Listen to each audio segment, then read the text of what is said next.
Welcome back to redheart.com as well as the Crochet Crowd. I'm your host Mikey, and in today's tutorial I'm going to show you how to operate sachet to make the most incredible shawls you've ever seen. They flow, they're light, they're easy. Took me about 4 hours to make one. You can do any sachet. For example, this is the boho, this is the new yarn, and you can see it's really quite fabulous. You can see the color is trending. You see the beautiful ribbons happening at the bottom of the sachet, and this is Sashay Mini for kids, and you can see it works out. So I'm going to be showing you tips today on how to visualize this, because once you understand the concept, there's going to be no holding you back. So let's explore a little bit more about this right now. So here is a version of the shawl. It took me about 4 hours to make. You need 4 balls for the adult version, about 3 for the smaller versions. This is Sashay Mini, Sashay Boho. You can use any of the sachets. Now here's the first tip. You need to make sure that the first ball that you use that is going to be in the back of the neck area has no knots at all. So you're going to want to unravel one entire ball. Make sure there is not one knot, because when you see it like this and see it nice and flat, if you've seen a knot there, what's going to happen is that you're going to cut that knot out, but you will see a transition line that will be happening. Now there can be knots, and there was actually knots in one of the balls that I had here, but you know what, you don't see where it is because it's buried in here where it gets more rough layer. So that's just your first tip. Make sure that the first ball that you have has absolutely no knots, so that you can start from the back of the neck and get to row 4 without any issues of the yarn looking inconsistent. So you will notice that different sachets have a different look or feel to them, and for example, you'll notice that this sachet is deeper than this sachet. Not by much, but it's enough to make a difference, because it makes a difference on how it looks. Now you will notice that, see, when you pull it apart, that the whole work inside looks different than what's in this one. The only difference is that you got to be consistent. So if you're going to jump over some loops and you're always going to jump over the same, you just got to make sure you do the same thing on either one. So if your sachet is not looking like this or like this, you need to make up your own rules, and you will come up with a concept that will really work for you. So when I know I feel like I'm in Crusaders once again. I got awards for this, so it can't be that bad for a learning tool. So here is a rough cut of my sachet, and I really want to explain this to you, and there's really no better way to do it. I've already filmed this once before. I was not happy with it because I never learned nothing in the whole video too. I was so confused. Figured you're going to be as well.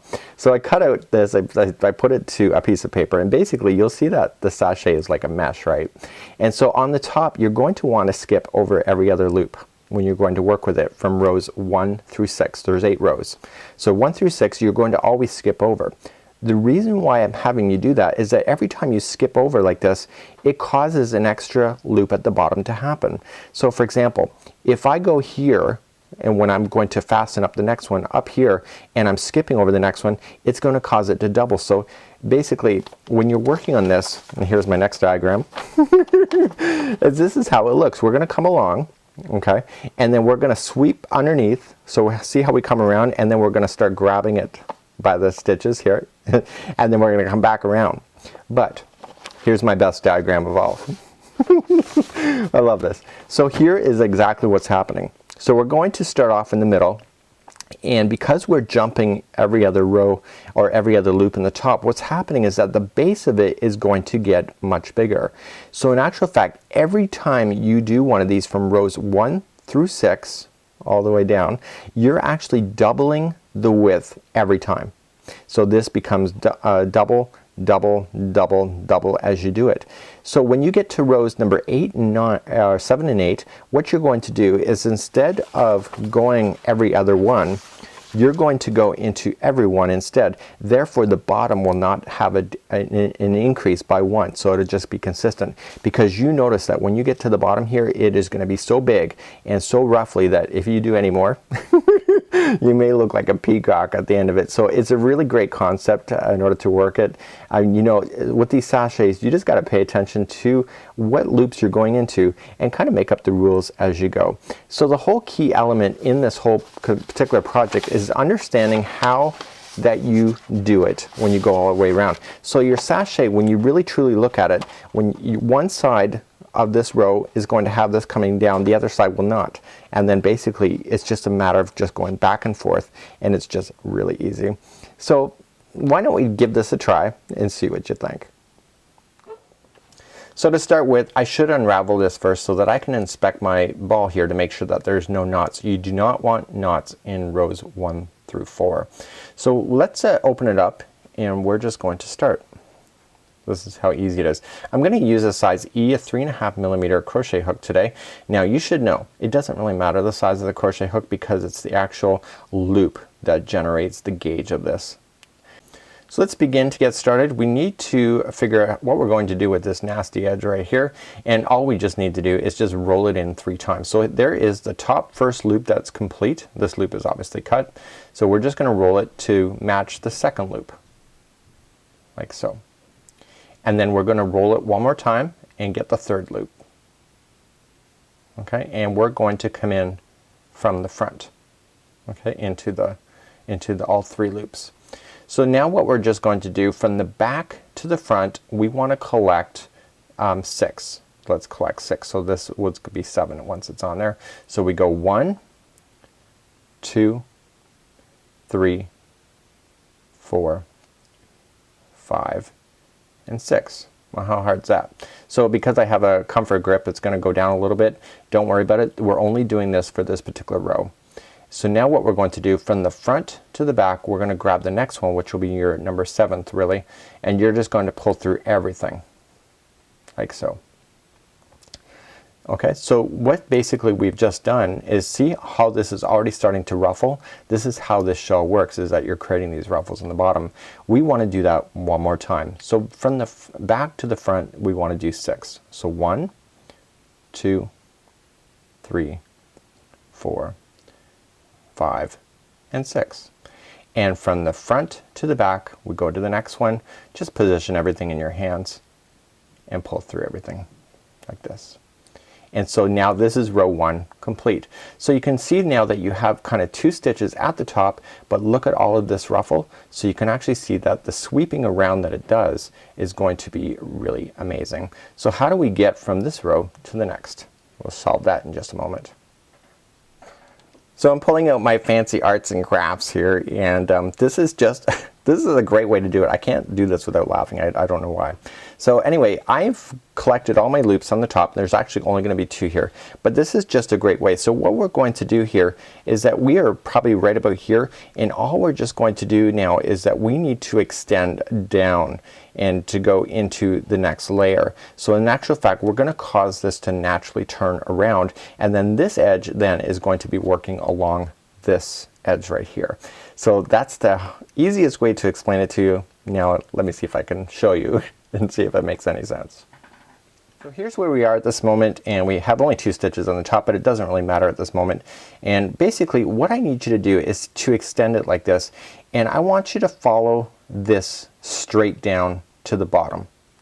Okay, so just follow it, just go right straight down, and I want you to insert your hook into the bottom loop here like so, and very carefully you just need to just kind of stretch this out and just grab a loop. So you're actually only skipping one and just grabbing a loop and pulling through like that. And I bet you're really confused at this point, but now I want you to grab the bottom piece and we're going to start working along the bottom piece like so. So you can see that this loop is just pulled through this bottom. We've actually just turned the corner, and maybe I should show that one more time. So I'm just gonna pull it gently. Okay, so going here we want you to look straight down. Okay, so just go straight down into the bottom loop. Okay, and then we just want to just extend the top. It's skipping about 1 loop and then just putting that onto the hook and pulling that through like so. Okay, so it's just really easy. So now I'm just naturally grabbing the bottom piece here. So when I'm grabbing through, I just look for the next available loop that's here. So I just want to insert my hook, so I'm starting row 2, insert my hook into there, and I just want to grab this. So you can see that this loop is part of the stitch that already is there. This is an empty, so this is where I'm skipping every other one and just putting it onto the hook and pulling it through as a slip stitch like so. I want to make sure that I'm not grabbing more than I need to, and that will happen because it is mesh. And so essentially I just want to open this up again. Okay, and this is the next empty one. Just insert the hook, pull the mesh open on the back, you'll skip one, go to the next, and pulling through.